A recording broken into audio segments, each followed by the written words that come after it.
For this problem, we're asked to use Varignon's theorem to determine the moment on point O due to a force F. And so basically what Varignon's theorem tells us is that we can find the moment due to a force on a point by summing up the individual moments due to each of the components that make up that force. And so we can start off by looking at our diagram and realize that our sort of wall is slanted at a 65-degree angle, and we have a force being applied at 20 degrees in inclination.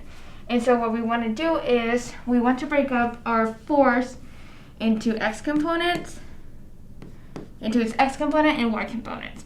So we're going to multiply the F component times its lever arm, which is, in this case, dy, which is basically the vertical component of our lever arm, which is basically the line of action of the x component of our force.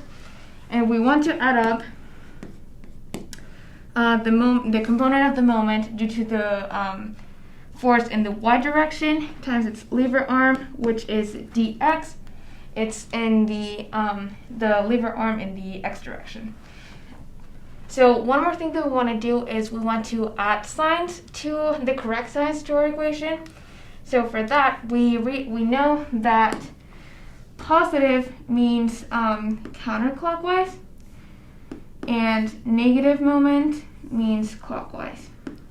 And so we realize that our x component of our force is applying a negative moment, and so we add a negative sign in front. And conversely, our F component of our force is applying counterclockwise moment, and so we leave it as a positive. So next, we know that we can define the F component by saying 6 kilonewtons, which is its magnitude, times the cosine of our angle, cosine of 20 degrees, and then we multiply that times our dy. So dy is going to be equal to the magnitude of our lever arm, 2 meters, times the vertical component, which is our sine of that angle, sine 65. And so just to sort of reiterate, all of this is going to be our x component. And so we're going to do the same thing for our y component. So that is going to be 6 kilonewtons, again, magnitude times direction.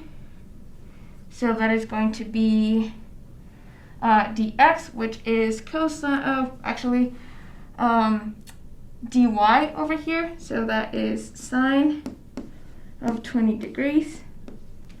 And again, just to reiterate, it's this component of the force times our lever arm, which is dx, and that is cosine of 65 times 2 meters.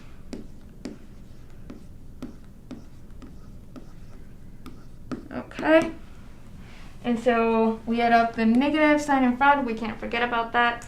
And so that is all going to give us a total of a negative 8.49 kilonewtons meters. And that is it. That is the solution.